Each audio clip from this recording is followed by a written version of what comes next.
morning, Ms. Mahlape. Good morning, Chair. Good morning, Ms. Open. Sorry, Ms. Muslasedi. Good morning to everybody gathered here, and to those watching remotely. Ms. Mahlape. Thank you, Chair. Good morning, Chair, and good morning, co-commissioners. For the record, Chair. Ms. Oh God, I said Ms. Mahlape. You did not even realize it. Well, it's because both are right, technically. Thank you. Thank you, Chair. Chair, today we intend to lead 2 witnesses. And our witnesses today will be on the theme of political interference. Our first witness is in the box, Major General Anthony Gopaul. Just to place his testimony in proper perspective, I would like to remind the commissioners that General Mkhwanazi, during his testimony in dealing with matters of political interference, he does so from paragraph 243 to 251. And he specifically references the incidents that General Gopaul had with the minister in this regard. The commissioners will recall that General Mkhwanazi tendered an annexure MK21, being the affidavit that the Major General had deposed to in an ongoing investigation. So he comes here today to confirm in part the contents of that affidavit and what General Mkhwanazi attributed to him at the time. Major General will be led by my learned friend, Ms. Muslasedi. We are ready to proceed, and I believe that the witness is ready, Chair. Thank you. Thank you. Good morning, General. Good morning, Commissioner Chairperson. Thank you. Will you be swearing or affirming? I will take the oath, Commissioner. Thank you. Do you swear that the evidence you are going to give is the truth, the whole truth, nothing but the truth? If so, please raise your right hand and say, "So help me God." So help me God. Thank you, General. Thank you, Chair. Good morning, General. Good morning, Council. Good morning. Before we start, can I confirm that you have 2 white files in front of you? That is correct, Chair. Correct. They should have your name on the spine. 1 file should contain your witness statement, and the second file should contain an annexure bundle. Do you have that? I confirm that, Commissioner. Thank you. Could I ask you please to go to the file containing your witness statement? I am there, Councillor. Thank you. And if you go to the last page of that file, that should be page 11. Can you confirm that that's your signature at the bottom right corner of that page? I confirm that, Chairperson. Thank you. Please then confirm that this is your statement for purposes of the evidence you will give before the Commission today. I confirm that, Chair. And that you confirm the correctness of its contents and that you stand by them. I confirm that, Commissioners. Thank you, General. Remaining in that same file, could I ask you please to turn to page 1 of your witness statement? I am there, Councillor. Thank you. And we are then under the heading Introduction at paragraph 1. Could you please tell the Commission about your role in the SAPS with reference to the contents of paragraph 1? Thank you, Chair. Chair, I was appointed in 2022 as the District Commissioner of Ilembe at the rank of Major General. And at the time,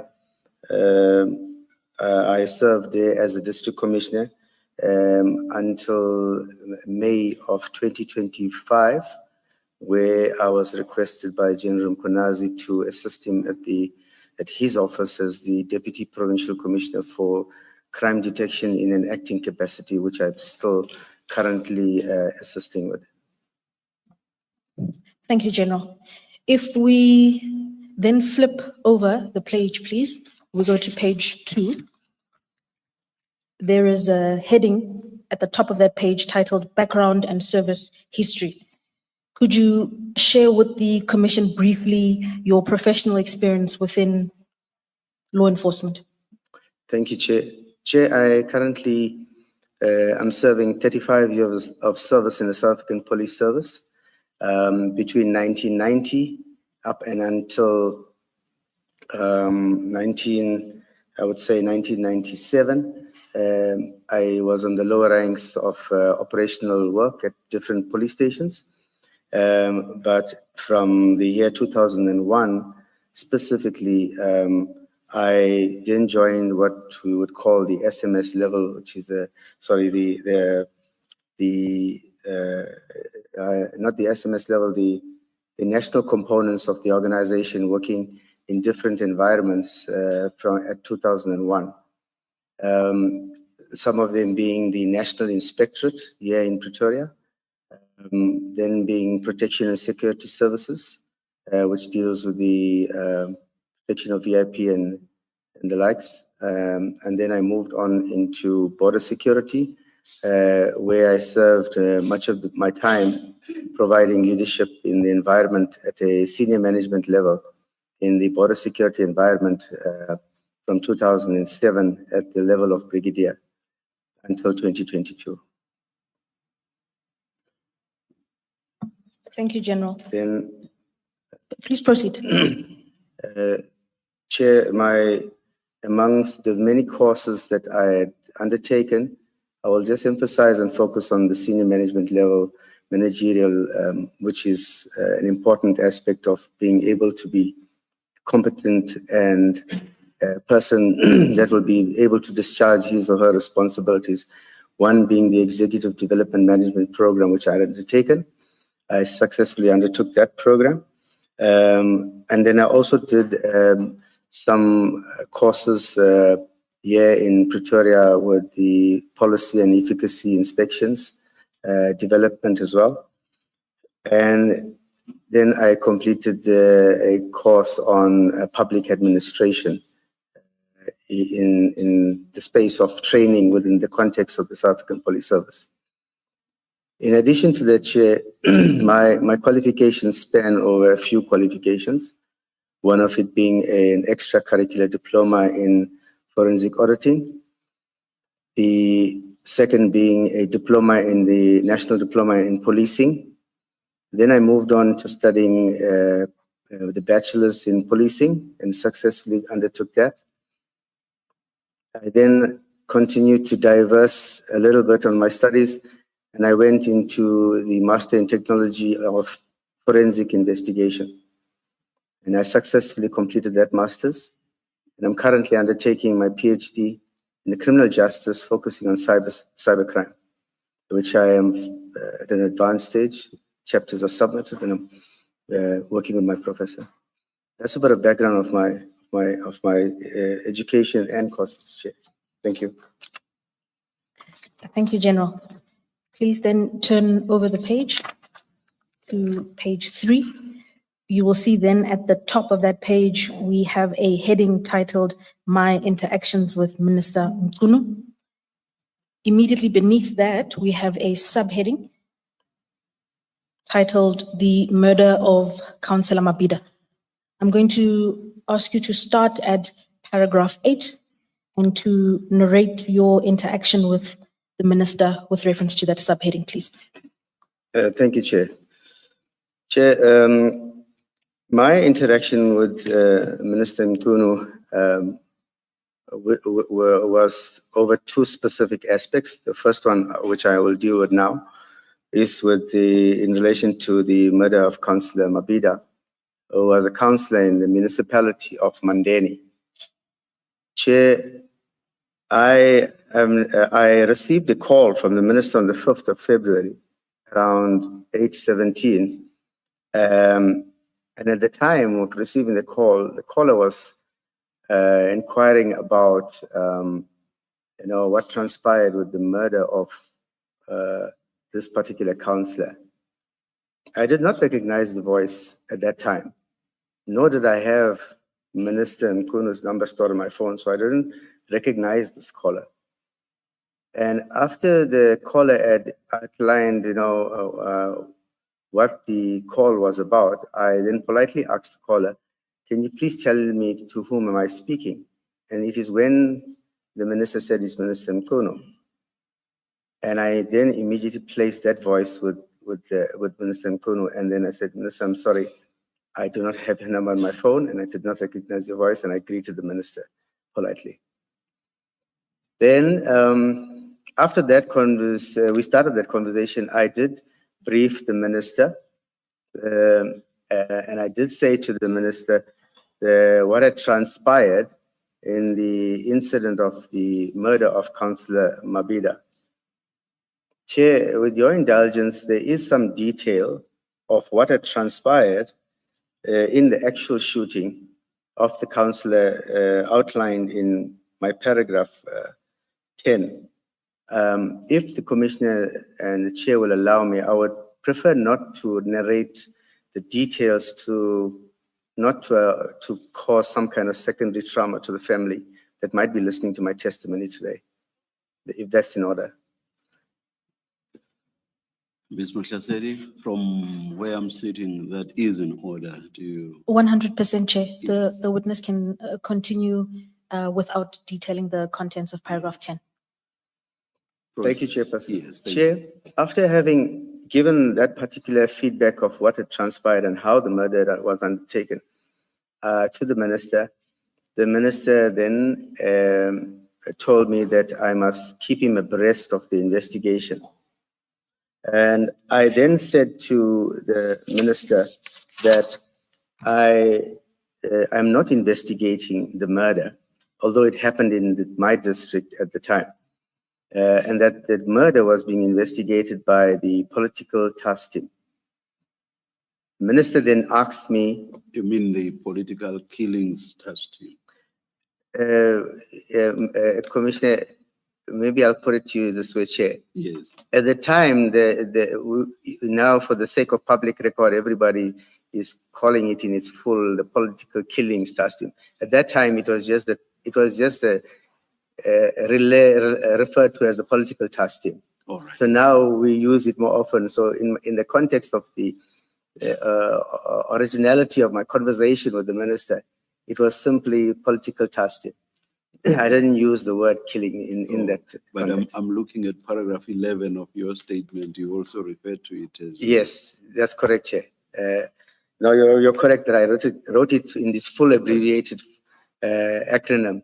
Actually, in words, not the acronym, you say political task team, as you are saying now. Yes. But in brackets, you say PKTT. That's correct, Chair. Anyway, thanks. Please continue, General. No, thank you, Chair. So, Chair, I did tell him that that is the team that's investigating it. And the minister then asked me, but why are they investigating the case? I had instructed that these cases be investigated at the police station where the crime takes place. And understanding why, in my own way, I tried to explain to the minister that when it comes to the political killings, the team that is investigating these kind of murders are better equipped and trained to understand the modus operandi of how these murders take place, who are the normal hitmen that are contracted. I tried to explain to him that they can do a better linkage, because if a police station investigates a case here, he wouldn't know how it is related to another murder in another police station across the province in a totally different district. So it made easier sense for better investigation to apply that kind of centralization of these dockets for investigation. The minister didn't respond to my response when I told him that. General, my apologies, General. Perhaps before you continue, in paragraph 12, the first sentence there, you indicate that the minister inquired why the task team was investigating the murder. And then you say, as he had given a clear direction that all political killing murders must be investigated at the stations. What did you understand that direction to be a referral to at that time? Chairperson, I had absolutely no understanding of what the minister at that time was referring to, a clear direction, and to whom and to where. He just simply said that you must understand, Chairperson, I'm receiving a call for the first time in my life from any minister. So I'm not going to be the one to question the minister about what direction you're talking about, where did you give it, and what context. So it is just as it is. I've narrated the story, Chair. Can I just ask, good morning, General. Morning. Before this call, in this particular part of your call with the minister, had you ever become aware of an instruction that political killings must be done at the district level or the station where they occurred? Chair, the first time I came to understand about some kind of contention around this issue of the political task team and the minister was when I viewed and watched the portfolio committee where General Mkonazi was narrating a story about the political task team. It is the first time I had viewed or got to hear about some aspect or contention, because at a provincial level, this was not a topic for us. It was not in our space or sphere of discussion, in our span of control.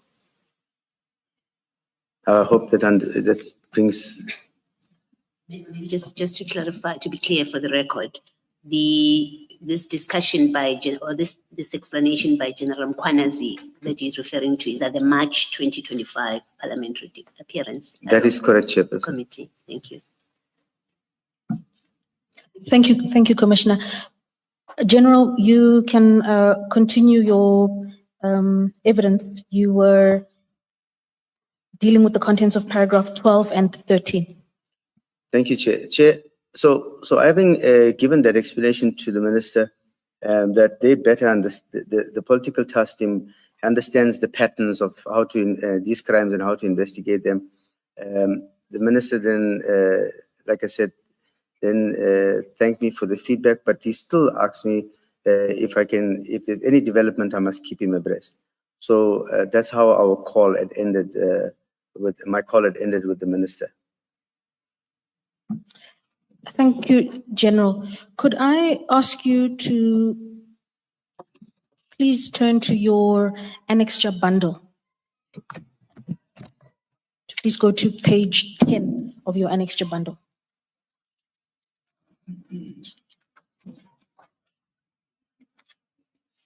Sorry, Councillor, page? So annexure bundle, page 10. Page 10. It will be a document labeled annexure AG3. I'm with you, Councillor. Thank you. And General, please identify what this document is.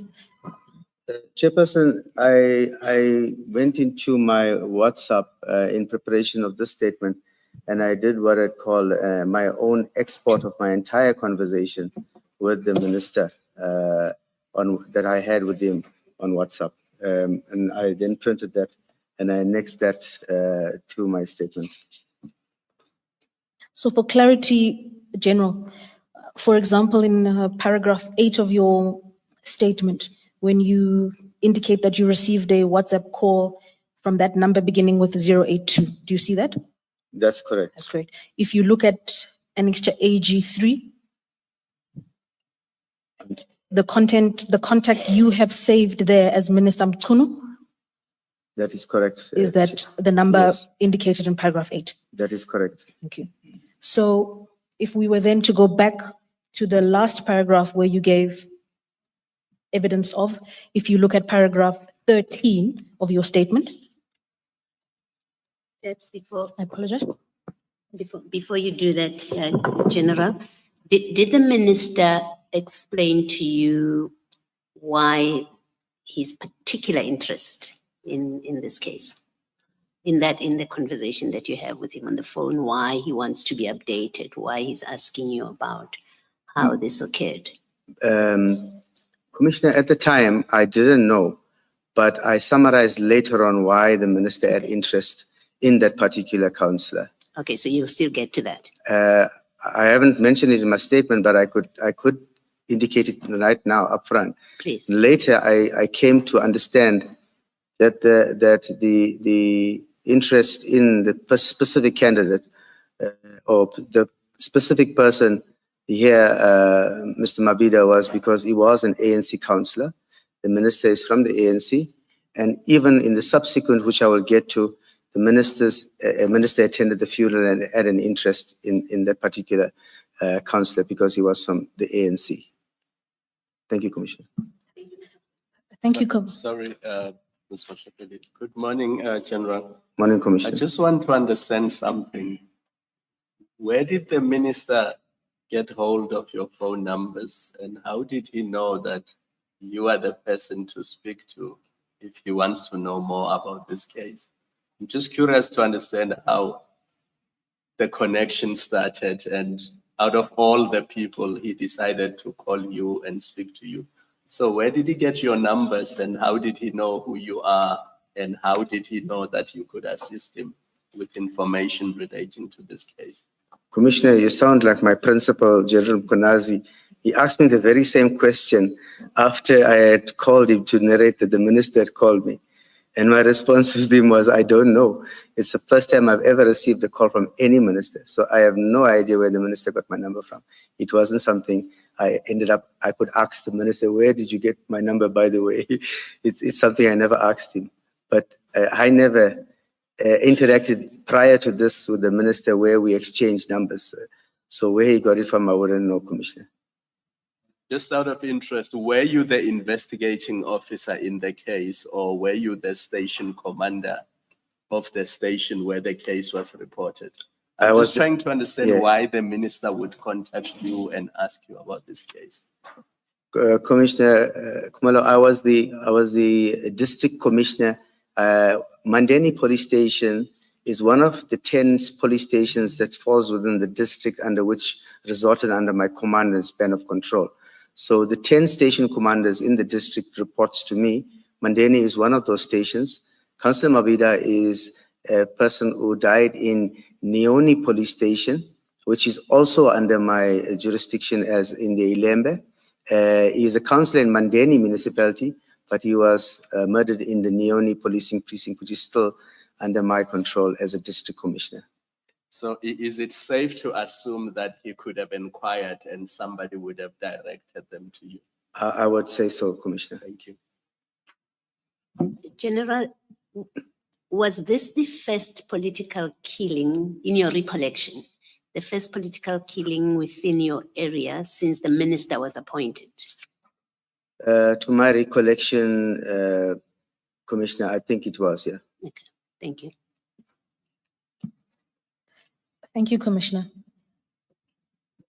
General, just to tie up on our previous point, if you have regard to paragraph 13 of your statement, please. That last sentence there reads, my call with the minister on the 5th of February 2025 was 8 minutes in duration. If you then have regard to page 10 of your annexure bundle, the page where we were before. Yes, I'm Are with you you. there? And if you have a look at the fourth line from the top. That's correct, Commissioner. Chair, the 8 minutes is consistent with the WhatsApp export chat that reflects the 8-minute conversation I had with the minister on a WhatsApp call. And General, as we continue to work through this particular interaction with the minister, we'll just have reference to this extraction from the data from WhatsApp. But I would ask you then to turn to paragraph 14 of your statement. Thank you, Chair. And continue from there. Chair, so later the same day, the minister, I WhatsApped the minister with an update because I had received some information regarding possible suspects that came to my attention. Now, this particular information, when it came in, it was about an arrest that was made, not specifically for the councillor's murder, but it was suspects that we had arrested on a possession of unlicensed firearm, which the local investigators at the police station had picked up in the interviewing the suspect that he may be related to the murder of the councillor.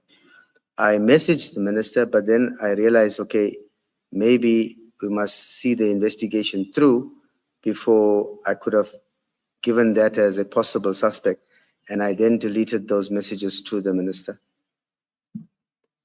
So, General, the update, was it in what?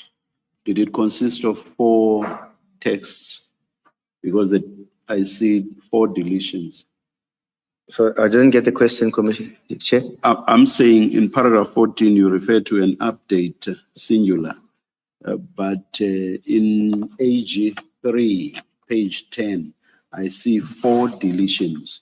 So did the update consist of 4 texts? That's correct, Chairperson. All right.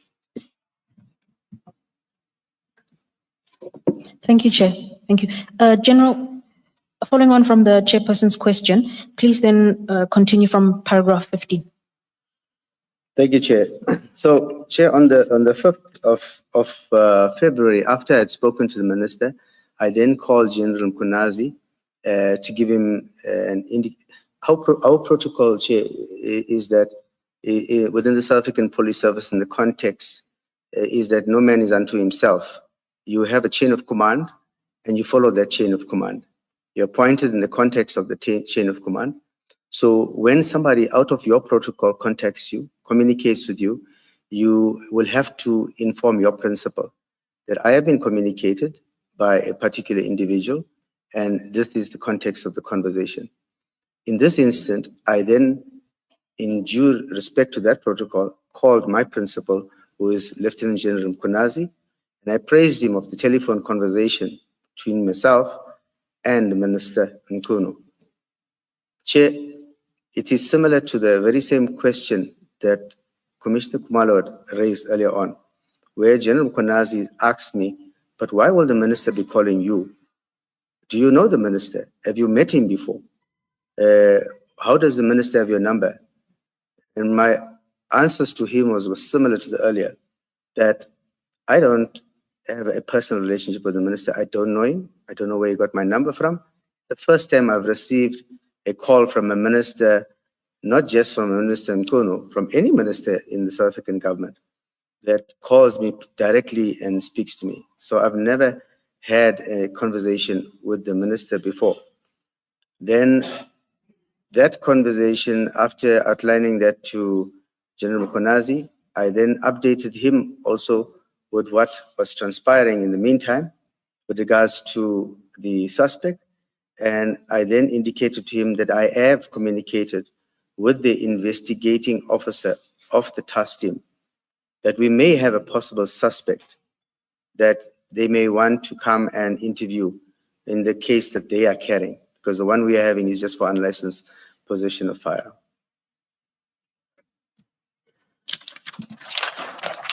So after speaking to Lieutenant General Mkunazi, I then messaged him some of the content regarding those 4 suspects. The 2 suspects that we had in our position regarding the unlicensed firearm. And General Mkunazi then asked me to keep him abreast also if there's any developments in that particular area regarding this, the murder of the councillor. Chair, you will note that the investigation team will deal with an investigation, but the impact of the environmental factors that will follow the climate and the temperatures out there in the community will still be policed by the police station. Station commander, myself will be monitoring what is the climate. You will know that it's tense. There's a councillor that has been shot. There are possible theories about who might have committed it, who's behind it. So we had to still monitor that on the ground physically ourselves through our own means and methods. Thank you, General. Please then continue on from paragraph 17. Chair, on the 7th of February, I called Minister around 0837 and I gave him an update that the suspects are making their court appearance related to the unlicensed possession of firearm. And we have not dealt with them in terms of anything else except for the unlicensed firearm. So I indicated to him that there is a court date that these accused are appearing on, but this is the suspects now that are possibly going to be linked to the murder of the councillor, and that once they appeared for the unlicensed firearm, they will then subsequently be processed by the task team, who was going to go and then address them on the murder related to the councillor. Chair, the arrest of the suspects in this incident, I must say, was undertaken by the public order policing on the same night of the murder on a routine patrol, where they had stopped, and during the search of these suspects, they found them with firearms. And when they brought them to the station, it is the local detectives, in trying to understand where does the firearms come from, where they're coming from, and the investigative techniques of investigation, they then uncovered that it is possibly linked to the murder of the councillor.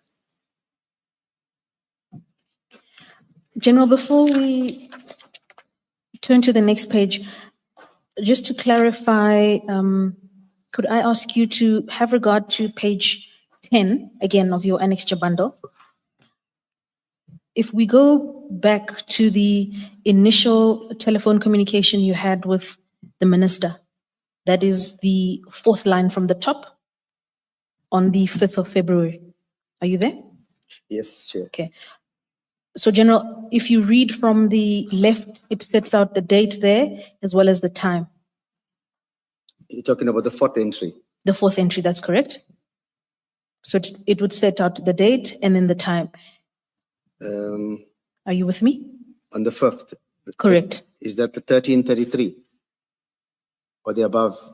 It would be, the time would be 8:17:59. The 8:17, yes, Chair, I'm there. Thank so you. It's a 1, 2, 3. It's a fourth line, but it's a third entry on a date. 100%. So it is on 08:17:59. 59. It says Minister Mkunu, voice call 8 minutes. Indeed. And your evidence earlier was that the initiator of that 8-minute call was Minister Mkunu. That is correct, Chairperson. 100%. General, if we then go a few lines down to the 7th of February, the entry relating to the 7th of February, you see that? I am there, Chair. It's at 08:37:36, and the call was made by me to the 100%. Minister for a duration of 7 minutes. So for purposes of reading this extraction from WhatsApp, the name of the initiator of the call is what would appear there, The name is Anthony. It's my first name, Commissioners. which indicates that you were the initiator of that 7-minute call. That is correct, Chair. Thank you, General. Could I then ask you to go back to your witness statement? There. And you can continue from paragraph 18, please, which is on page 6. Thank you, Chair. General, maybe before you do that, at paragraph 17, where you say you gave the minister an update on the status of the suspects, what does that mean? Did you give him names? What exactly does that mean? No, I didn't provide detail of names. I only indicated to the Minister that the two suspects that were arrested for unlicensed possession of firearm, through the interview process, we can now say that we have linked them to the murder of Councillor Mabida, and that we will then be processing them and charging them in terms of that particular crime after they have appeared in this particular court. Thank you. Thank you, Commissioner. Chair, that I will then indicate that in my next conversation, well, not conversation, let's put it interaction with the minister was on the 15th of February. On the 15th of February, it was a Saturday, and I was in a part of a panel with a senior management panel where we were interviewing candidates for senior management positions. And during that particular time of the interviews, we were in the process, so I wasn't paying attention to my phone. And at some point, when I looked at my phone, I realized that there is three missed calls from the minister, Minister Nkuno, on my phone, WhatsApp calls. I looked at it and I saw that it was, the first one was at 0923, second missed call was 0924, and the third one was at 1050. So then at that time when I paid attention to it, we were with the candidates that I saw these missed calls. And so I waited for the candidate to finish, and then before the next candidate, I then decided to, I messaged the minister at the time to say that I'm in a panel and that I'll call him, when the candidate was done. But then when I tried to call the minister at 10:55, I did not reach him. And the minister messaged me to say that he's at the funeral of Councillor Mabhida. So he wanted then an update on the suspects of this particular, the murder of the councillor.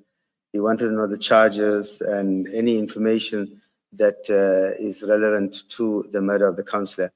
I would then, being attending the funeral, I would imagine that he might want to have that information to communicate to the grieving family, where we are with the investigation and the arrest of the suspect. So I was in this panel, and when the minister then sent me this message, I then sent a message to the actual investigator of this docket, the team leader, actually, Lieutenant Colonel Kumalo, and I said to him that the minister was looking for an update on the investigation and the suspects. Chair, the investigating officer then messaged me to indicate that he will update the provincial commissioner on where they are with the investigation, and that if the minister wants any further updates, he can contact the provincial commissioner. I then related that message to the minister of what the investigating officer told me on message, and the minister then responded with the 2 words. He then said, "Now covered." So I took that to believe that he's satisfied with that answer that I gave him. And that was the last time that I had communicated with the minister on this particular issue, Chairperson. General, with reference to paragraph 19, previously upon receipt of queries from the minister, you'd agree that you'd responded to his request for information or updates. Is that so? Sorry, Councillor, I didn't get the question. Previously, when you would receive requests for information concerning the Mabhida murder from the minister, you'd agree that you would respond and provide an update or information. Is that is correct, Councillor. From the last brief I had given the commissioner of the possible link of the suspects, and that we did eventually link them, there was nothing more I knew about the case. Hence, I needed to establish from the investigator what other development. Sometimes, for example, you may find that the the investigator will tell you, okay, the following evidence was analyzed and the following suspect was linked. The firearm belongs to somebody. They acquired the firearm from whom, which other murders they're linked to. So I didn't have anything more than what I had on the previous occasion. So I inquired with the investigator if there's any developments that that's taken place so that I could appraise the minister. And so your decision to reach out to the investigating officer in respect of this murder was because at that point you had no further updates to provide the minister. That is correct, Chairperson. Chairperson, I must also add that in as much as no matter which unit is investigating a murder or any crime, if a citizen or a community member in my district has suffered a trauma or a crime, I have responsibility to make contact with the various teams to see where they are with matters and how I could assist them, because sometimes logistically we support certain operations in the area. So it is the community that will ask me the question, what am I doing about this and what am I doing about that? So I usually try to keep abreast, but there are some sensitive units that we do not get the full explanations of the stages of investigation or where they are. For example, DPCI, political task teams sometimes will withhold certain parts of the investigation so that they don't compromise the investigations. But we do interact with them. And General, still discussing the contents of paragraph 19, there you indicate that the investigating officer explained that he would update the provincial commissioner, who would then update the minister.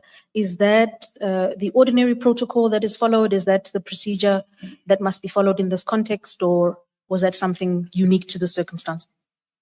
Chair, usually when it comes to political principles, unless we're in an imbizo and we are together somewhere as part of a community outreach program, there will be that interaction with politicians.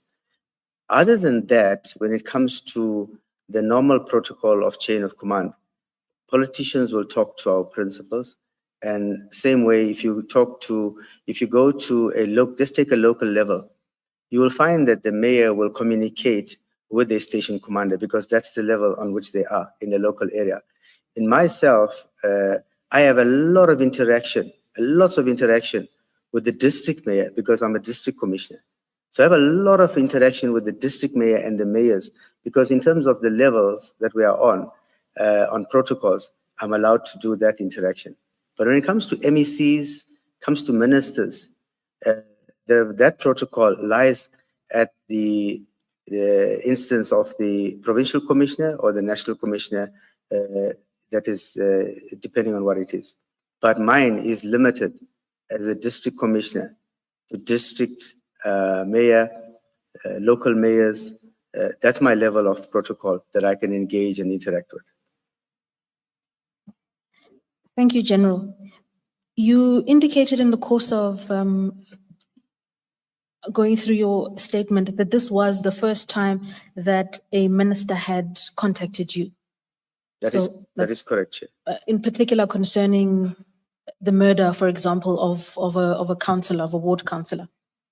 That is correct, Chair. 100%. And you also now explained that in ordinary circumstances, politicians would typically talk to your principal, would talk to your superior. That's correct, Chair. So in this context, was it appropriate for the minister to reach out to you seeking information concerning the murder of Councillor Mabida, in your opinion? Chair, from my protocol training, it is not appropriate.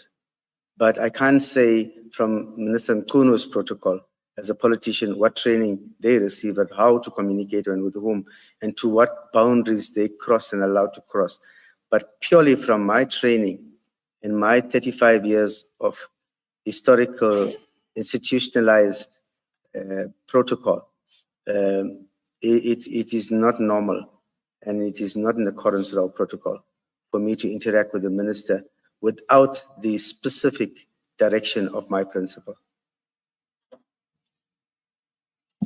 And if you are able to, General, could you comment on why that is perhaps not normal, or why that would go against your training? For example, what is attempted to be prevented in context where a minister directly engages an officer of your station?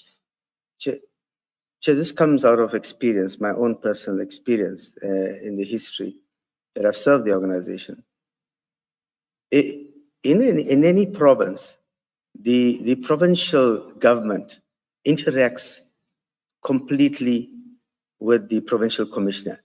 In fact, the provincial commissioner exercises and invokes his authority in the province in consultation with the executive of that particular province. When a minister interacts with a national commissioner, it is fine. When he interacts with the provincial commissioner, it is also fine. But the provincial commissioner is better positioned to understand what and how to answer a national minister who is asking about a province to which the provincial commissioner is serving under the leadership of the provincial executive, in this instance, the premier, and his cabinet. So yes, he will be better positioned to be able to understand a better picture of what responses is better suited to the minister. Can I just clarify something? General, did the minister say in what capacity he's communicating with you? And the reason I'm asking that is I see that on the 15th, he attended the funeral of Councillor Mabida. They could have been related. They could have been members of the same political party. So it does not necessarily follow that when the minister makes inquiries, he's making them in his capacity as a minister. It could have been as a political colleague, as a relative, or as somebody who's from the same Ilembe district. In what capacity did the minister communicate to you and ask you these questions? Chair, I did not get that from the minister, and I did not ask him in what capacity. Mine, I took it just as a minister, because the only relationship I would have had with him was, now that he's calling me, is as a minister, nothing more than that. So he didn't tell me I'm calling because I'm a relative, or I didn't have that indication, Chair. Because let me give you an example. As I'm sitting here, I'm a commissioner. But outside of this commission, I'm an ordinary citizen. And if I go to a police station or I contact a station commander and I inquire about an existing case, there are lines to be drawn. You can't assume I'm doing that because I'm a commissioner at the Madlanga Commission. I could be doing it as an ordinary citizen or as somebody who lives in a particular area who's interested in what's going on with a particular criminal case. Commissioner, that's why earlier on I said that later on I could only summarize that the interest could have been because the Councillor Mabida was from the ANC. So it's possible that it's because he's a comrade, because he's a relative, but I didn't get that clear from the minister as to what was his specific relationship, whether it was just fulfilling an office duty as an office bearer of the ANC, or as a minister, or as a relative. I didn't pick that up in my interaction as to what would be the reason specifically. It might have been that, yeah. Thank you, Commissioner. General, that then brings us to the end of your paragraph 19. Ms. Matasari, let me then ask my question if you're completing that section. General, we've had the minister testify here before, and in the context of the political killings task team, his stated position is that there's no hierarchy of murders. Murder is murder, and there's no reason to have a specialized team or a special team, task team investigating political killings. Now, has the minister, and that's the context of my question, keep that in mind, has the minister called you about any other killing that falls within your jurisdiction? No, Commissioners. Thank you. Thank you, Commissioner. General, can I then ask you to have regard to the second subheading? We're on page 6 of your witness statement.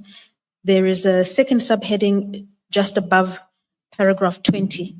It's titled Ward 28 Shakaskral by-election. Are you there? I am there, Commissioners. Can I ask you to detail for the commission the events relating to that by-election, starting from paragraph 20, please? Thank you, Chair. Chair, my next interaction would be related to the Ward 28 Shaka Scroll by-election. And this is also in General Kunazi's testimony that he had related here in oral evidence at the commission. Chair, there was a by-election that was underway in this particular ward. It is in the Shaka Skral Mshlali area, where a candidate, Mr. known as Dushi, but his name is Vishnu Gopaul, governor, was a candidate standing for the election, by-elections in that particular ward. Chair, in 2024, during the national elections, national and provincial elections, Mr. Dushi Governor was quite instrumental in rallying support in that ward towards the ANC. And it is one of the very few wards that won significant votes during that election. The ANC won. It was an ANC ward, and he was in 2024 an ANC councillor. Then in 2025, he resigned from the ANC as a councillor, which prompted a by-election. So during this period, it meant that he resigned as a councillor from the municipality and, of course, from the ANC, and he then joined the Mkhonto Sizwe party. The candidate, Mr. Dushi Governor, in the previous election, as I indicated, over decades, he's been very, very well supported in that community. And in this by-election, he seemed to enjoy the similar support. Now campaigning under the banner of the MK party. That is correct, Chair. He is now campaigning under the banner of the MK party.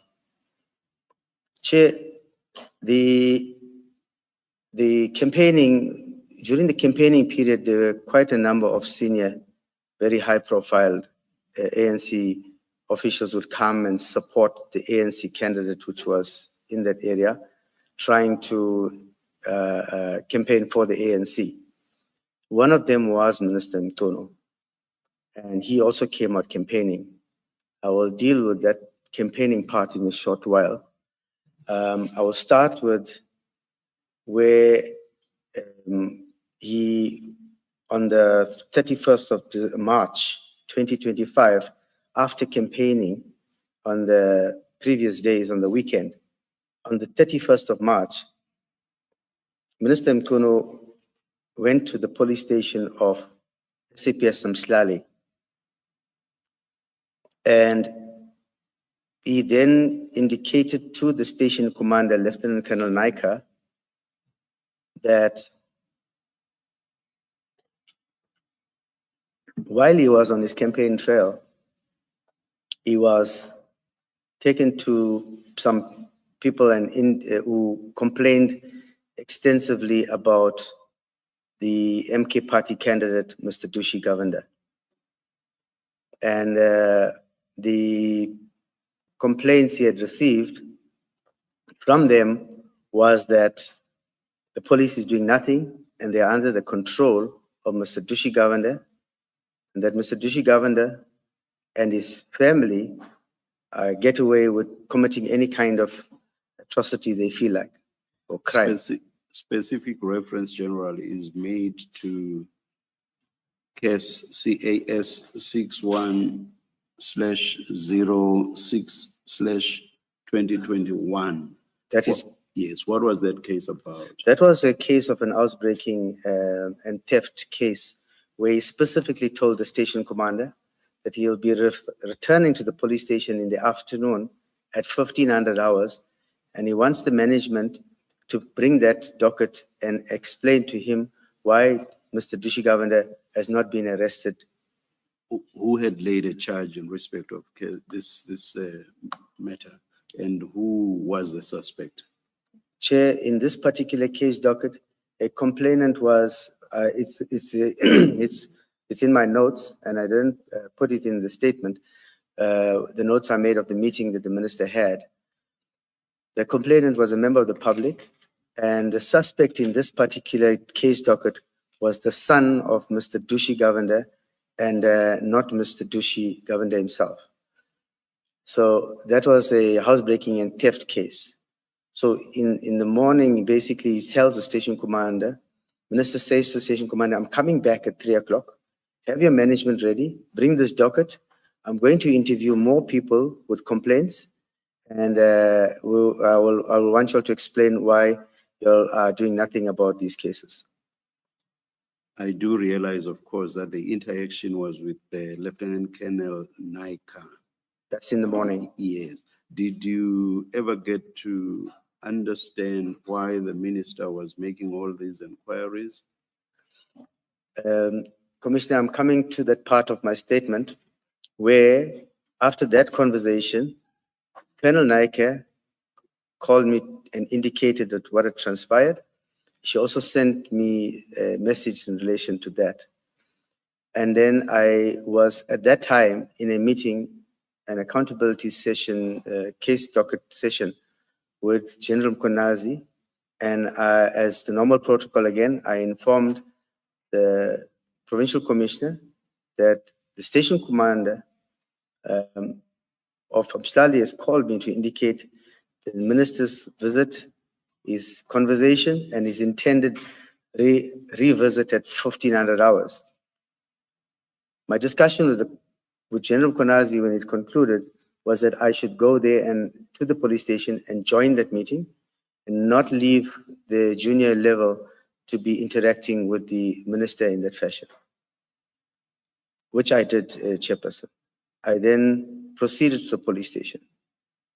And it's where then I found the minister, Minister Mkuno, with a few of the ANC officials in the office of the station commander. All of them were clad in ANC regalia. They were clad in ANC regalia, and they were in the office of the station commissioner. I greeted the minister and his colleagues that were with him. I greeted the station commander and the management that was there, and I took a seat at that table. And then I indicated to the minister that... when you say they were all clad in ANC regalia, does that include the minister? That includes the minister, Chair. For ease of reference, in my annexure, there is a picture that was taken with the minister on that day outside the police station in that particular regalia. To assist you, General, that picture is on page 6 of your annexure bundle. It's AG2. Thank you, Chair. Chair, this picture, I must contextualize it. It wasn't a picture that was taken out of an official. It was a request of the CPF chairperson that wanted the picture with the minister. And then the minister didn't want to be alone. So we joined the minister in that photo with the particular CPF deputy chairperson of the CPF in that picture. Thank you, General. General, can I ask you to please continue your evidence from paragraph 25? At this point, you've explained to the commission that the minister had asked for a meeting at the station at 3 o'clock and requested that station management explain to him the ongoings with reference to CAS 61. Is that right? That's correct, Chair. Chair, when I had arrived, as I indicated, I did see the minister, and I did now introduce to the minister that one will recall that my previous interaction with the minister was with was as a district commissioner of Ilembe on the previous incident. Now I had to introduce myself to the minister as the acting deputy provincial commissioner for crime detection. So I then introduced myself in my new acting capacity as to what brought me there. The station commander was, the acting station commander, Colonel Naika, was also in the room because the station commander was on vacation leave at the time. Also, then the acting district commissioner was also present or joined us a little later, actually, in the session. So Minister Mkono then indicated that they are just waiting for one gentleman to join them before they can start. And that gentleman was Mr. Sandeep Odram. He was also an ANC comrade. So after a few minutes has passed, I think the minister decided to start the meeting without him, which we did. And Mr. Odram subsequently joined while we were in the meeting. But the minister then starts to narrate that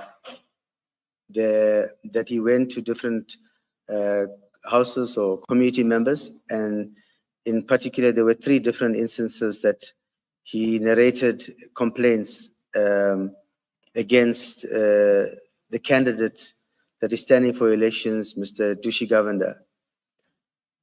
The minister was of the opinion that the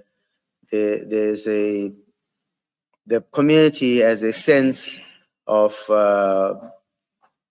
frustration that we are doing nothing about Mr. Dushi Govender and his son's behavior. My notes, as the minister was outlining it, I have made reflection on my notes, which is part of my bundle, which... Let me assist you, General. Your notes, a typed version of your notes, my apologies, appears on page 4 of your annexure bundle. The handwritten version is AG1, beginning on page 1, but the typed version of that meeting would be on page 4. Yes, Chair. So my handwritten version and my typed notes are there. So there was I will not mention the names in my notes for the sake of protection of those complainants in those matters, but they were persons that the minister referred to that were complaining about Mr. Dushi Govender, and they narrated certain cases also. At the end of this entire session with the minister, and Mr. Sandeep were also narrating certain frustrations against this candidate, I then pointed to the minister that firstly, the CAS 61, we gave him a feedback to say that in that case docket of 61, housebreaking, which the minister specifically asks for, the suspect is not Mr. Dushi Govender, it is his son. And it's not that we didn't arrest the son, we arrested the son in this matter. In this particular matter, there were other accused with the son that was arrested. And the matter was taken to court, and the prosecutor then declined to prosecute the son in this matter. It's because in the complainant's version of a statement, The complainant never saw the son, but heard voices, and she associated the voice with the son. So I cannot know, I don't know more than what was in the mind of the prosecutor, but that's the reasoning that was provided in the case docket. So that matter was withdrawn or declined to prosecute. So I gave the feedback to the minister on that particular docket, and the minister was then not happy with that. He says, why will the prosecutor decide in that particular way? There was also the same son who was charged for murder. And the context of the murder was where he drove his vehicle into somebody after an argument. And the court gave him a suspended sentence with community service. The minister then wanted to know why the court gave such a lenient sentence. And again, I responded to the minister that is prerogative of the judiciary. We cannot question the outcomes of hearings or trials and the sanctions and the verdicts. The court is the only place one can take one's recourse to. So the minister then indicated he will raise this issue with the Minister of Justice in his own interactions with him. I then indicated to the minister in relation to the complaints that he was citing with the assistance of Mr. Odram, that we would really like to get to interview those particular persons, open cases if we need to, and get a report on or complaint if they are complaining about police inefficiency, so that one could assist in attending to it in a formal and constructive manner. Minister in that meeting agreed that Mr. Odram will provide that report to the station commander. I must say, Chair, to date, we don't have that report. And we've not been given access to the people that they were complaining about. Then, I also then wanted to indicate that during my interaction with the acting station commander, even prior to this meeting, on the date on which Minister Nkunu was campaigning, she did send me on text message on WhatsApp indicating to me that Mr. Odram took the minister to 3 specific places or to houses for people to complain about the candidate, Mr. Dushi Govender. So, my response to her was that if the minister asks you any questions, take note of that and indicate to the minister that we will respond appropriately to those concerns. At that time, it was concerns. So we'll report. And I didn't realize the minister was going to come the following day and then call a meeting. So we thought, I asked the station commander acting at that time to just take note of it, and then we will get to respond to that. And General, just a question of clarification. If regard is had to your paragraph 28 of the witness statement at the bottom of page 8. Yes. That reference there to he in the first sentence. The minister inquired why he was given a suspended sentence for murder. That's a reference to who exactly? I think, Chair, well, not think, the minister was given an impression by Mr. Odram and the colleagues that were here with him that it was Mr. Dushi Govender that was charged for murder. And then I had to indicate to the minister that it was not the Mr. Dushi Govender, it was the son. So the he I'm saying is when I referred to this paragraph, by then I had already clarified to the minister, so I was just referring to the son at this point.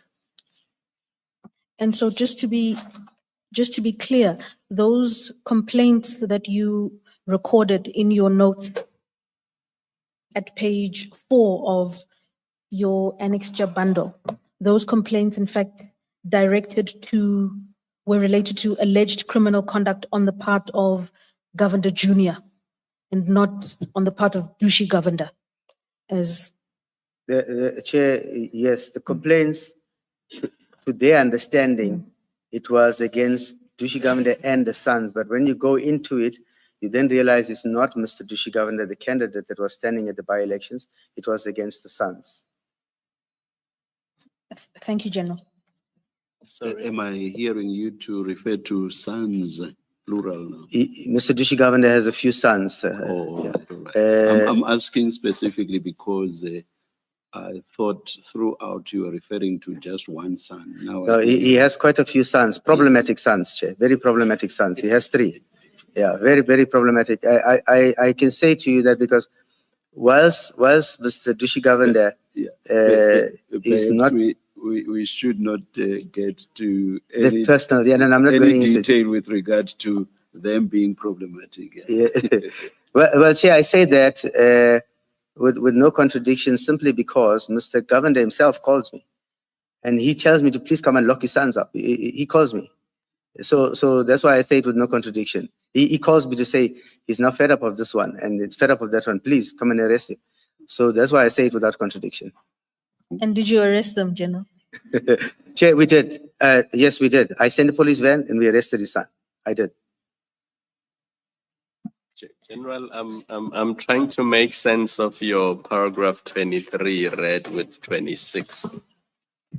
You say in 23, the reason for the minister going to the police station was to inquire about the case involving Mr. Governor. And in 26, you say, in summary, the minister highlighted that he was on a campaign trail at Umhlali in Ward 28. So I just need to understand, what was the reason for the minister coming to the police station? And maybe if you can also explain for us the photo on page 7. You only referred to us to the one on page 6 of AG2. What is happening on the photo on page 7 of AG2? Chair, the photo on the page 7 is a photo that was provided to me by Lieutenant Colonel Naika. She was physically shadowing the entourage with the SEPS members during that campaign trail on the roads. And this is a photograph where the minister was on a campaign trail. So this was on the weekend prior to this meeting where the minister was campaigning, where she sent me the photo to say the minister she was giving me updates operationally on what was happening in the area. Just pause there. These people were not at the police station on the 31st of March. No, not yet. This one was on campaigning. The other picture is on the police station itself. And the purpose for which the minister was on the 31st of March. The minister came specifically to inquire why the station management is not taking decisive action against Mr. Dushi Govender and his family for criminal activities that they are committing in the area. And he's doing this while he's on a campaign trail. That is correct, Chairperson. Chair, interestingly enough, the one thing experiences taught me is that whether you say you're from the EFF or whether you say you're from the MK party, all of them are starting at the ANC.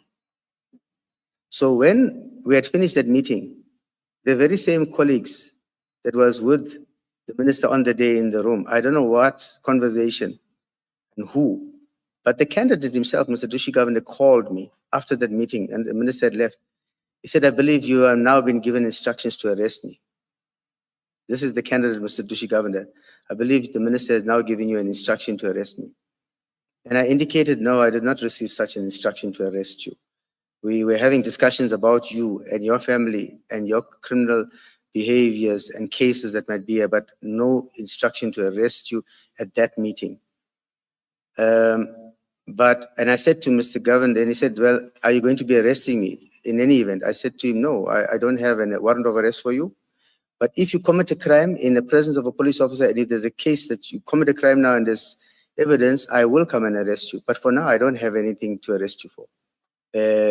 So somebody told Mr. Governor that the minister had instructed us in the meeting and then he tells me, no, but the colleagues in that meeting, the comrades from there, told me that the minister told you. I said, no, look, you're not getting the right information.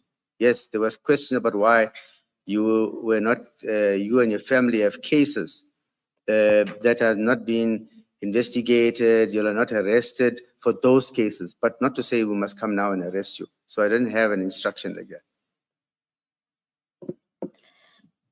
General, could we turn to paragraphs 29 and 30 of your witness statement? Perhaps before 30, Ms. Musasedi, let me just take you to paragraph 29, General. You say while the meeting was in session, Mr. Sorry, Chair, which paragraph? 29. 29, okay. Yes. While the meeting was in session, Mr. Odram did join the meeting. I explained to the minister that whilst we wanted to assist him, the difficulty was that it was unclear in what capacity he approached us. Did the minister respond to this comment? He didn't respond directly to that, because the way I put it to the minister was that he was in regalia, he was in ANC shirts, and his colleagues are now taking him to places, and people are complaining to him because of his position as a minister. And now as a minister, he has that role and title that nobody can take from him. And I think his comrades have now put him in a predicament where he is now, they want to see him basically how he uses that position to unpack what they are getting complaints about. So he didn't respond to me directly on this particular matter, but it was a subtle way of me bringing it to the attention that it is a bit of a difficulty in the case, in this instance, as to having a sitting minister in an ANC regalia. Even ourselves, chairperson in the police, we, despite what preference you might have of a political party, because we are voters. Bottom line is we are voters. We go to vote. Whether you can say anything, we go vote. But in the fairness of exercising our duty, we do not put on shirts and show our interest and favor to a particular party, despite going to the balloting station, to the ballot paper and putting a cross next to a political party. But in discharging our duties and undertaking any authority given to us, we do not put regalia. So it was a bit a tricky situation for all of us. And I'm glad I was there to support the station commander on the day. Back to paragraph 30. Mr. Thank you, Chair. You took one of my questions, so I'll ask the second one. But General, just as a clarificatory point,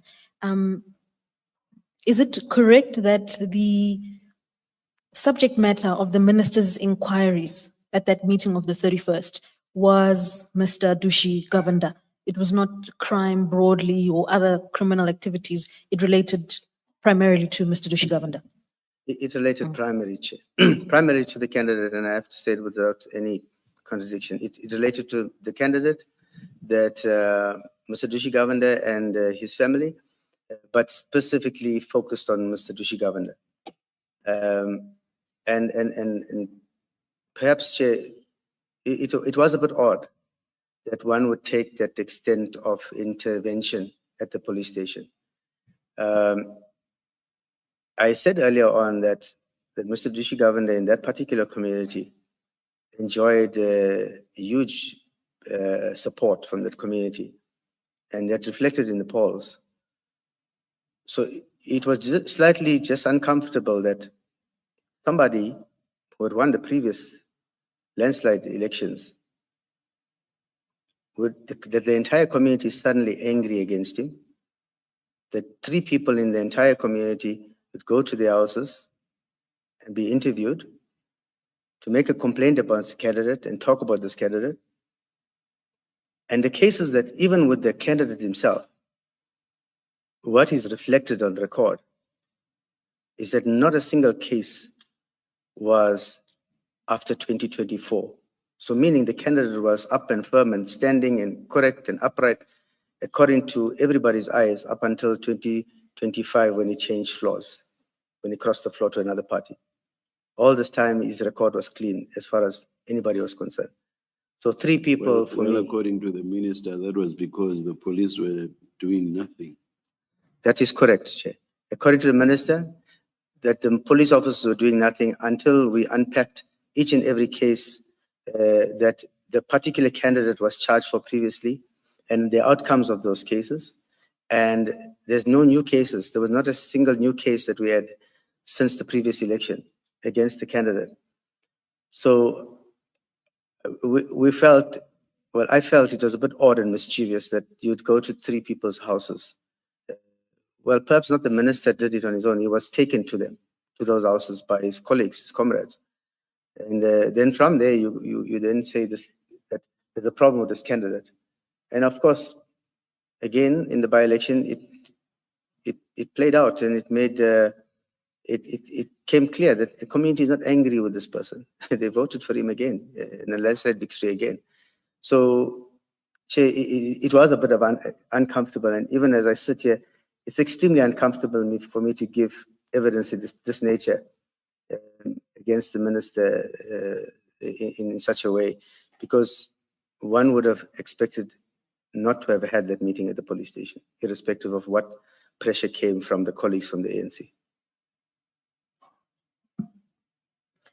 It does seem odd, though, that in 2025 March, the minister would go to a police station and ask why somebody has not been arrested for cases from 2016 and 2021. That is correct. I mean, why in 2025? Why did he not ask that in 2024 or 2023? That is correct, Chair. I think, it's just an open book that everybody's asking the same questions, and the assumptions are as good as mine.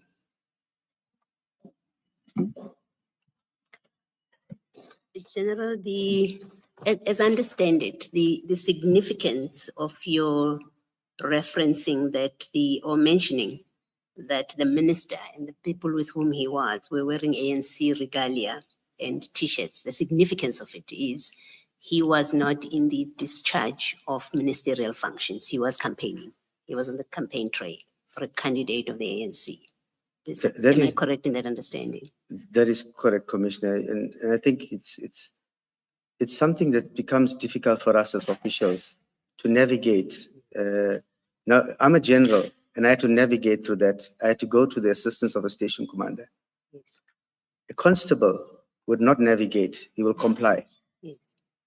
In an ordinary day. Yes. He will not navigate through that. Yes. So it becomes quite a bit of a challenge that sometimes office bearers on a political level put us through as government officials. Yes.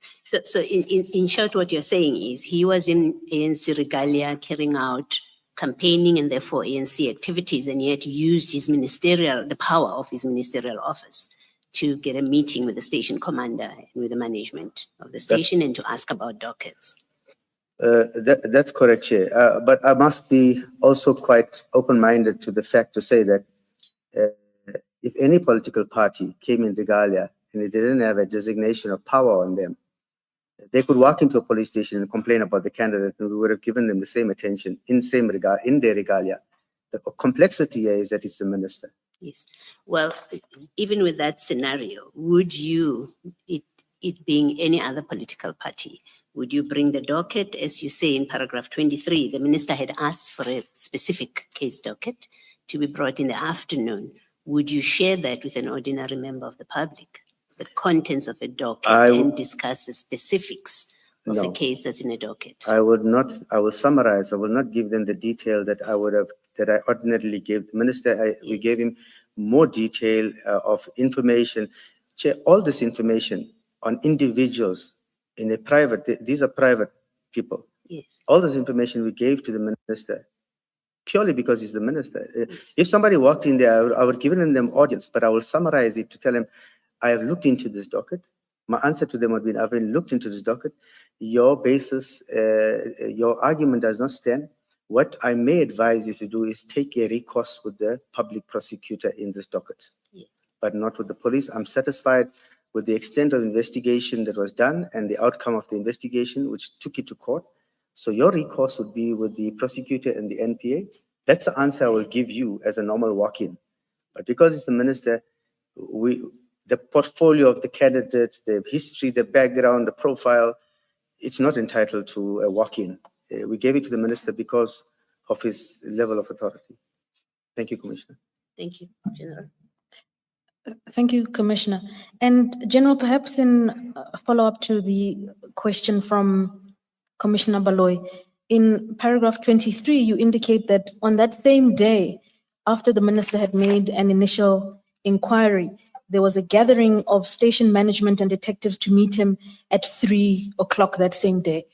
So had it hypothetically been a walk-in who came to make inquiries about the nature of these criminal complaints, would a prompt gathering on the same day of senior station management and detectives have convened to provide this update? Or was that done so largely because of who was making the request? Chair, this is totally at the instance of the minister, this meeting. It's not a planned meeting. There was no meeting planned with the management. The meeting was called at the instance of the minister. Thank you, General. General, to tie up your Sorry. evidence. If I may. General, just in the light of this last conversation that you and I had, just to be clear, can a member of the public come to a station? Well, can, because it's humanly possible to do, but I'm just trying to understand about how things work. I walk into a station and ask, I want a meeting with managers, and would you concede to that if I ask for that? Well, let's put it in this context here. If you want a meeting of that nature from a walk-in from the public where you want all the old management, you will not get such a meeting. You may get an interaction with the investigator of the particular case, but you will not have the ability to order a meeting with the entire management in the afternoon just about your case. But you may get a feedback on your case that you are inquiring about. Thank you, Commissioner. General, you were at paragraph 30. With reference to the last sentence in that paragraph, you indicate that upon conclusion of the meeting and having answered his questions, that is the minister's questions, you requested that the minister provide you with an official report on these complaints and details of the cases so that you can investigate and properly report back to the office. Are you able to please explain to the commission what was the purpose of requesting this report? What did you seek to achieve with it in light of the fact that you had answered the questions posed by the minister at this stage? Chair, my understanding was the minister, Mr. Odram, that was there, was a third party. They were relating versions and narrating stories. For us to establish whether the complainant is actually a complainant and the person is actually complaining, you have to get to that complainant, you have to get to that person. So we wanted the report with the full details, contact details, the names of the person, and I even suggested to them that they could even go with us, take us to those people. So that was the purpose of our requesting the report.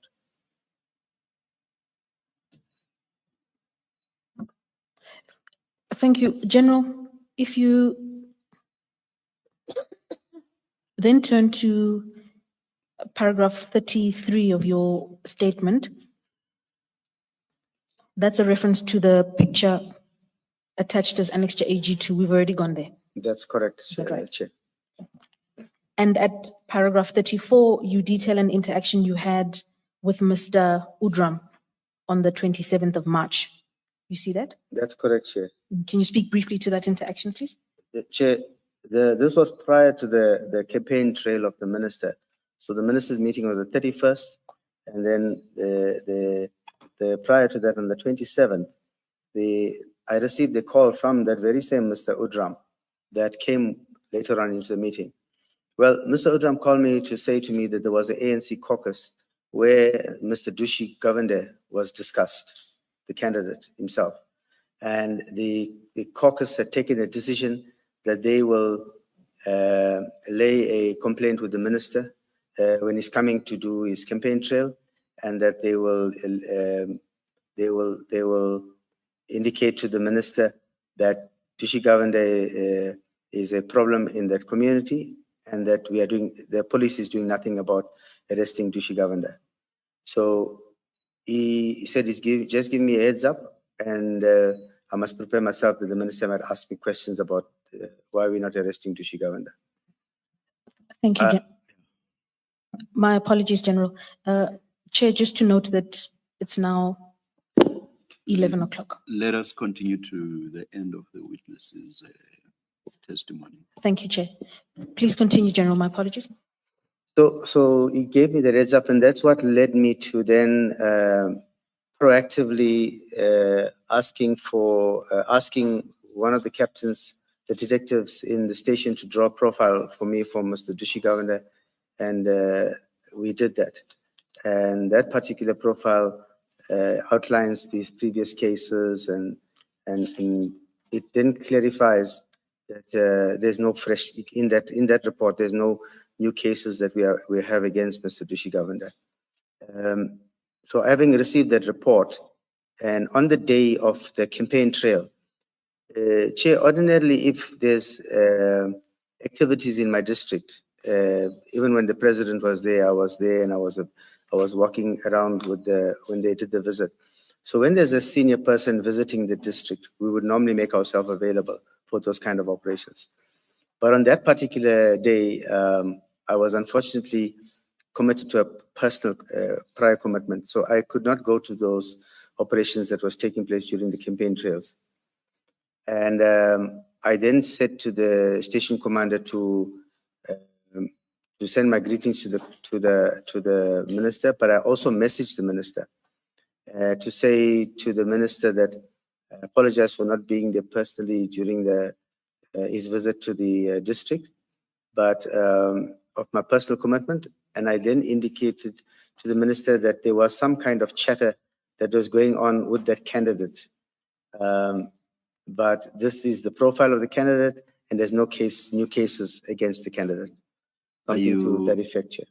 I assume you are referring to page 10 of AG3, the entry or your text against the 30th of March 2025 at 10:52:49. That is correct, Chairperson. It is 10. Where you say, yes, sir. You say, good morning, Minister. Greetings to you, sir. My apologies for not receiving you at Ward 28 this morning. I'm in Shongweni today with a personal commitment. And you can see then, Chair, the subsequent message immediately after that. I refer to the minister, to the local branch may raise concerns. I am now referring to the conversation of that heads up that Mr. Odram gave me about that, so I'm giving the minister that they may raise some chatter around this candidate. Yeah. Thank you, General. Thank you, Chairperson. General, you indicated that you had requested an SAPS official to draw you a profile of Mr. Dushi Gavanda. That is correct, Chair. That would have been Captain Chetty, as per paragraph 35. Is that right? That's correct, Chair. Right. And if I ask you to turn to page 14 of your annexure bundle, page 14 of your annexure bundle, annexure AG5. Thank you, Commissioner. I'm there. I confirm that. You confirm. And you indicate that that is an extract of your chat with Captain Chetty. Is that right?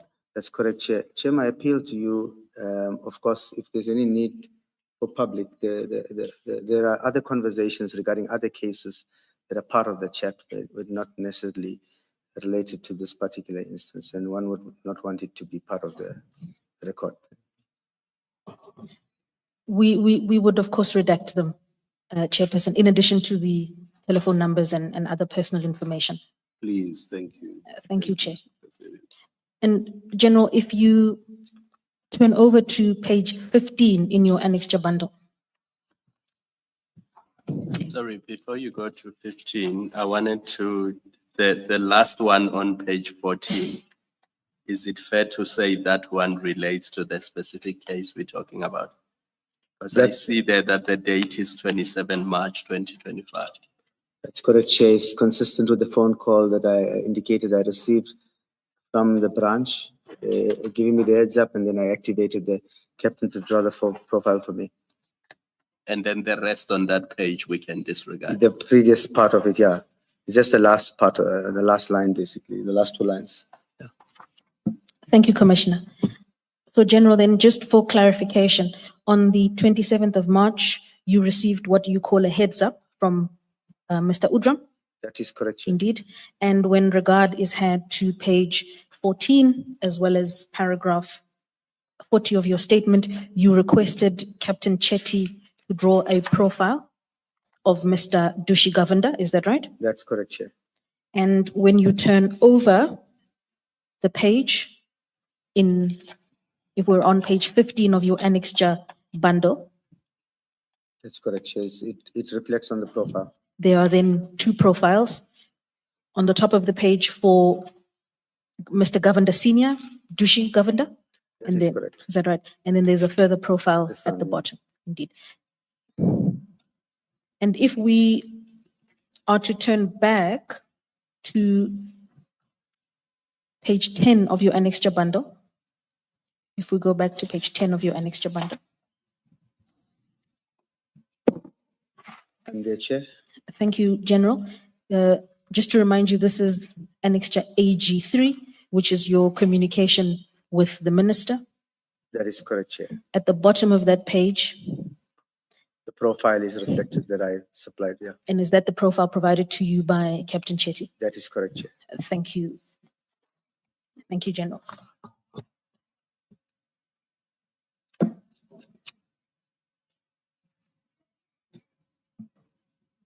Before you leave this annexure, page 10, General, just in sequence, I would like to understand the sequence of time and date between this annexure and your statement.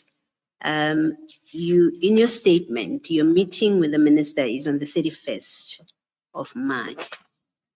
And as I understand it, the way that I have read it, your interact that seemed to suggest that that was the first interaction about Mr.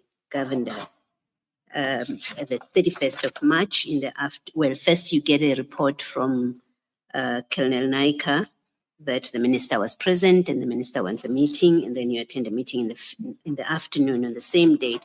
And the impression at this point I got is that you first interact with the minister about Mr. Govender on the 31st.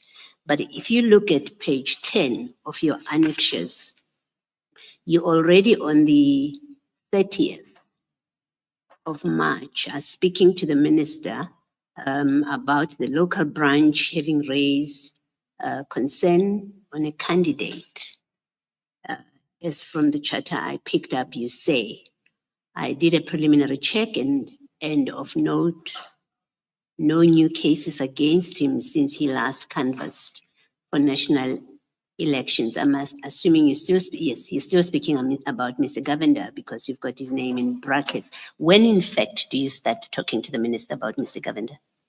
Chair, so the heads up call that I got from Mr. Udram was on the 27th, and the minister's campaign trail was on the 30th. So on the 30th, so on the 27th, when I got the heads up, it's the same 27th that you see is consistent with the chats with Captain Chetty, where I actioned him to draw me the profile, which he then supplied to me. That profile, I only supplied it to the minister on the 30th, which is on the day of his campaign trail, when I said to him that you may pick up chatter from the local branch.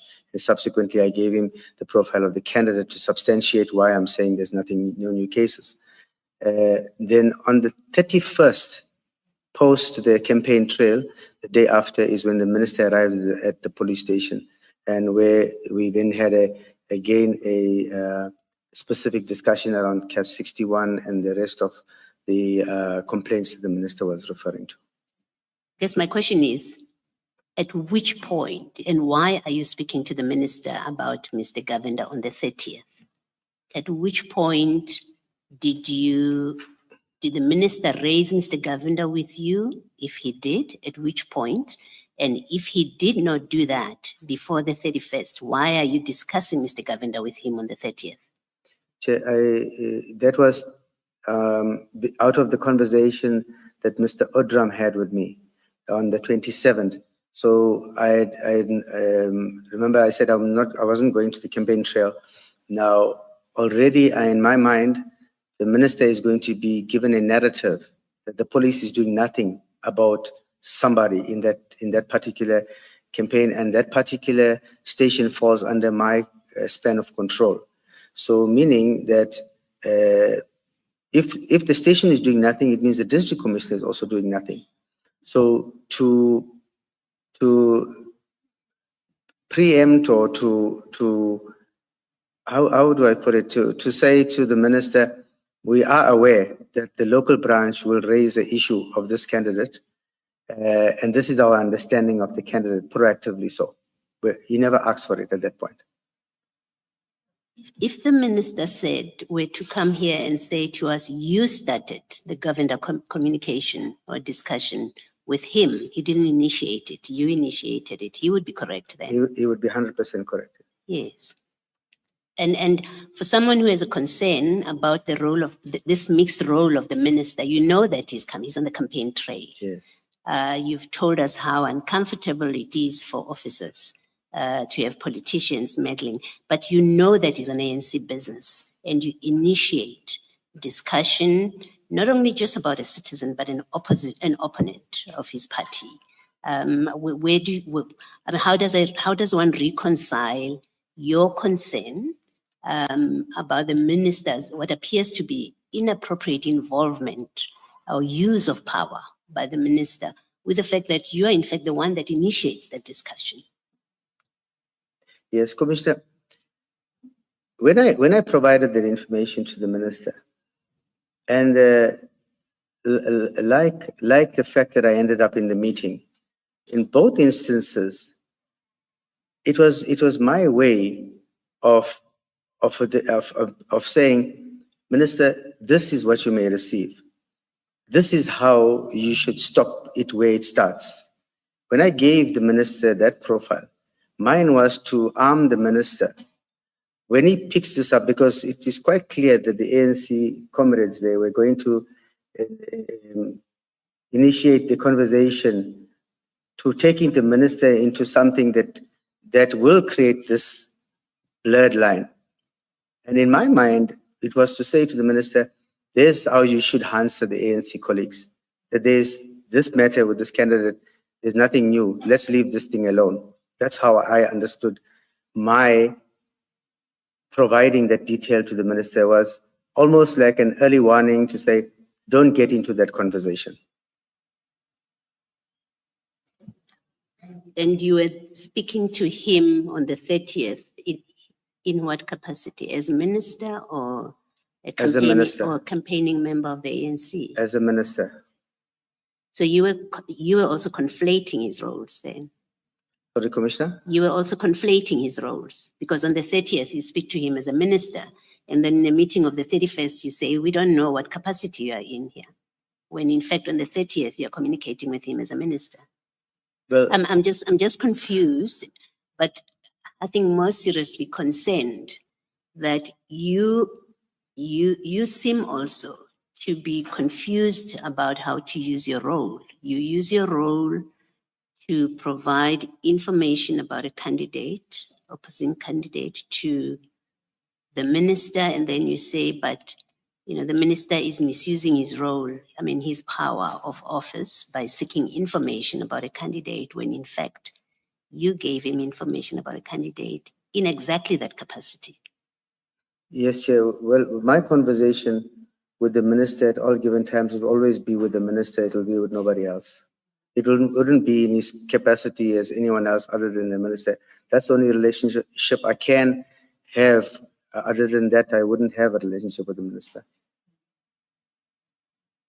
And when you speak to him on the 30th, so that when his comrades or his branch raises these issues, he can deal with it.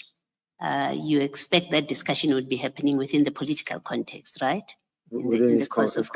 In the course of campaigning. That's correct.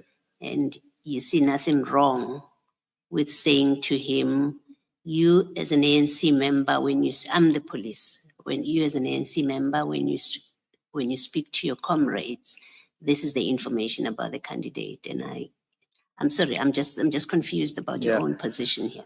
You see, Commissioner, I think that's why I said earlier on, as an official, the conversations one would have, one would try to not be overly expressive of what wants to say, especially with the minister, because you don't want to overstep at the same time, but you also don't want to find yourself in a space where you are party to something that you ordinarily should not be part of, in the sense of when you look at that particular meeting, that meeting should not have taken place. It wasn't supposed to have taken place. Ordinarily, if a minister visits the station, we will have a notice. It comes from his office even to the national commissioner or to the provincial commissioner. There's a secretariat that coordinates that. There's a template given to us to prepare a presentation, and the focus area is directed to us to what we must brief the minister or senior person visiting. Ordinarily, that's the process. Yes, I don't have a difficulty with the meeting of the 31st and your concern about it. It's actually a shared concern. And I can see the confusion that you would have been sitting with at that meeting on the 31st, whether you're speaking to the minister or you're speaking to an ANC leader. I can see that problem. But what I have a difficulty with is the 30th, that it seems that you using your office or your position as the police, you go and involve yourself or involve the office, in fact, in something that has absolutely nothing to do with your office. You speak to the minister to say, when you speak to your comrades about an opposition candidate, here's the information about it. I do have a difficulty with that, and especially that you initiated this. I note that, Commissioner. Thank you, Commissioner. General, if you have a look at page 10 of your annexure bundle, still AG 3. You there? Thank you. At the bottom of that page, you've indicated that that's where you shared with the minister the profile of Mr. Dushi Governed. Is that right? That's correct. Right. And can I ask you to turn to the sentence just above the sharing of that profile? Do you see that? Beginning, I did. Yes, Chair. Indeed. And that, would you like to read that sentence into the record, please? Just read it. Thank you, Chair. The entry is dated 25/03/30 at 10:59:27. It's from myself. It says, Minister, the local branch may raise concerns on candidate as from the chatter I picked up. I did a preliminary check, and of note, no new cases against him since he last canvassed for national election. Thank you, General. And you indicated earlier in your evidence that you relayed that information to the minister on that date. The words you used were proactively or as an early warning. What was your intention of sharing that? What do you think you were trying to achieve by? I guess, Chair, my intention was to subdue any kind of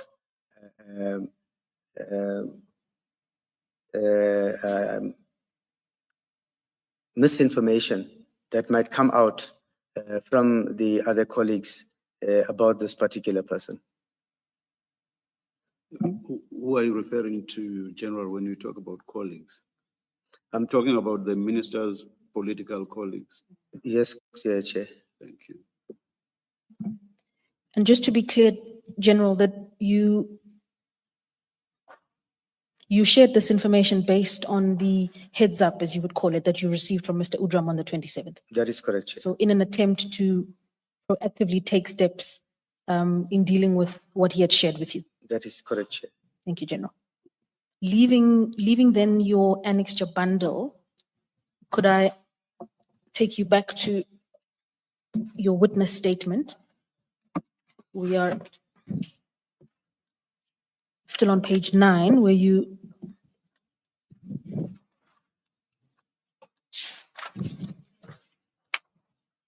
my apologies, General, actually. Could you turn to page 10, please? Okay, I'm there. Thank you. You've taken the commission through paragraph 35 that relates to your interactions with Captain Chetty. Do you see that? Yes, Thank you. And earlier on, you also shared with the commissioners your telephone call with Mr. Dushi after the meeting. that's correct. Is that right? Could I ask you to just briefly relay the contents of paragraph 37 to the commission?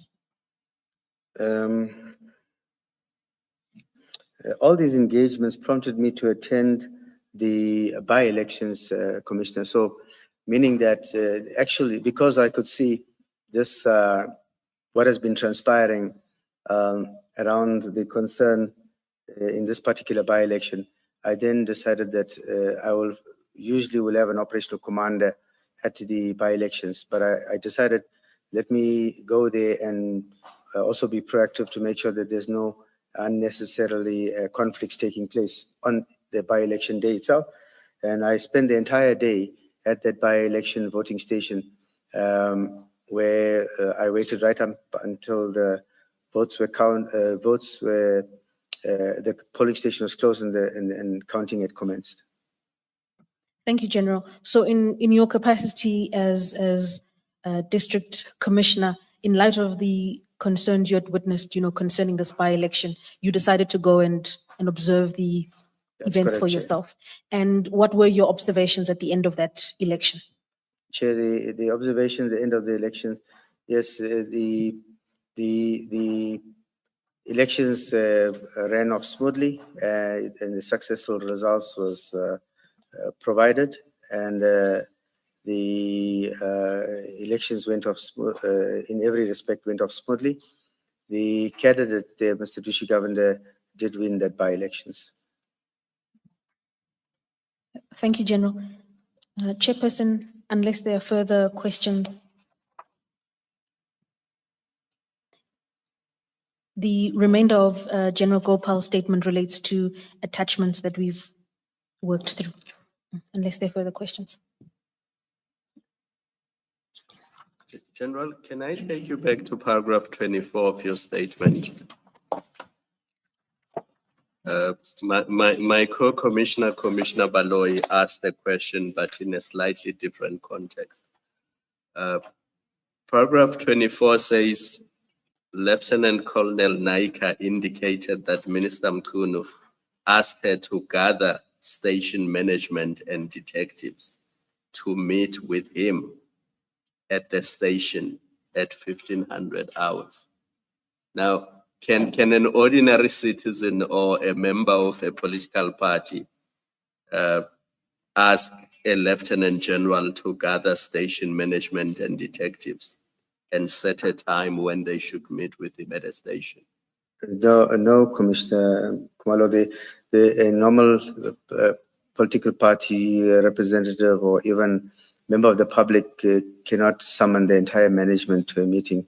They would say no. They would say no, yes. So the only reason they could have acceded to this request is because it was the minister asking. That is correct. And they regard the minister as their boss. That is correct, Chair. And if they said no, they were worried that there would be consequences. Yes, Chair, of course. And just remind me, in this station, there are 3 photos usually. In every police station, there are 3 photos hung up. Who are the people in those photos? Chair, the first photo will be for the minister. Sorry, the president of the Republic. President. General Masemola. Then you get the National Commissioner. Yes. And then you'll get the minister. Yeah. And then you will get his deputy minister. And that's it. We don't even have the provincial commissioner's photo in the police station. So it stops there. So when a minister says, gather station management and meet me at 3 o'clock at the station, It's a minister